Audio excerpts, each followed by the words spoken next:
वाशिम जिल्ह्यातील रिसोड तालुक्यातील एक तरुणी शहरामध्ये कम्प्युटर क्लाससाठी आलेली होती। मग कम्प्युटर क्लासला आल्यानंतर तिचा क्लास संपल्यानंतर ती क्लासच्या बाहेर आली आणि घरी जाण्याच्या तयारीत होती। तेवढ्यात त्या ठिकाणी एक तरुण आला आणि तो व्यक्ती त्या तरुणीला म्हणू लागला, तुझा मामा माझ्या ओळखीचा आहे आणि तुझ्या मामासोबतच मी फोनवर बोलत आहे। कारण की त्या तरुणीला त्याने त्याच्या मामाची ओळख दाखवलेली होती। मग ओळख दाखवल्यानंतर चल मी तुला नेऊन सोडतो म्हणून त्या तरुणीला त्यानं रिक्षात बसवलं। आता तरुणीला रिक्षात बसवल्यानंतर रिक्षा एका निर्जन स्थळी नेली आणि निर्जन स्थळी नेऊन त्या तरुणीबरोबर केलं एक धक्कादायक प्रकरण, धक्कादायक घटना।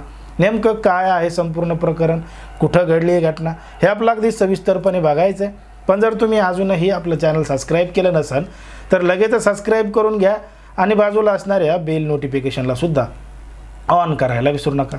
आता ही जी संपूर्ण घडलेली घटना आहे ती आहे आपल्या महाराष्ट्रामधीलच वाशिम जिल्ह्यातील रिसोड तालुक्यामधील एक 16 वर्षीय तरुणी आहे।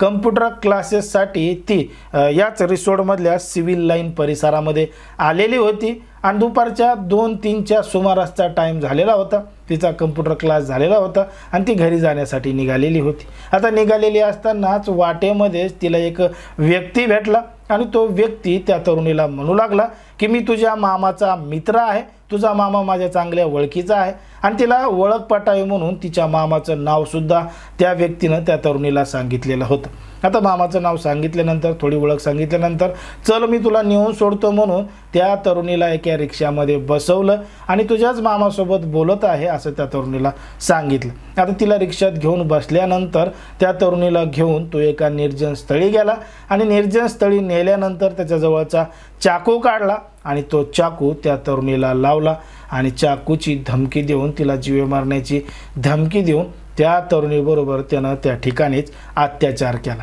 आता अत्याचार केल्यानंतर त्याचं मन भरल्यानंतर त्यानं त्या तरुणीला त्याच ठिकाणी सोडून दिलं आणि सोडून दिल्यानंतर त्या ठिकाणून पळून गेला, पसार झाला। आता पळून गेल्यानंतर ती जी तरुणी आहे तिनं स्वतःला सावरलं आणि तिचा मामा ज्या ठिकाणी काम करतोय ते ठिकाण गाठलं। आता ते ठिकाण गाठल्यानंतर ती तिच्या मामाकडे गेली, घडलेला संपूर्ण प्रकार सांगितला। तेव्हा तिच्या मामाला एक मोठा धक्का बसला, कारण की त्याचा तसा कोणी मित्र होता काय होता याची सुद्धा कल्पना त्याला नव्हती। म्हणून त्यानं घडलेला संपूर्ण प्रकार त्या तरुणीच्या आईवडिलांना सांगितला आणि त्यांना तात्काळ त्या ठिकाणी बोलून घेतलं आणि बोलून घेतल्यानंतर जवळचं पोलीस स्टेशन गाठलं। आता पोलीस स्टेशन गाठल्यानंतर आरोपी विरोधात तक्रार दाखल करण्यात आली आहे, फिर्याद दाखल करण्यात आली आहे आणि या संपूर्ण प्रकरणाचा तपास पोलीस करत आहेत आणि आजूबाजूचे CCTV कॅमेरे तपासून त्या आरोपीला लवकरात लवकर ताब्यात घेणार आहेत आणि कायदेशीर कारवाई करणार आहेत असं देखील सांगण्यात आलेलं आहे। पण मात्र ज्या पद्धतीनं राज्यामध्ये महिला, मुली, तरुणी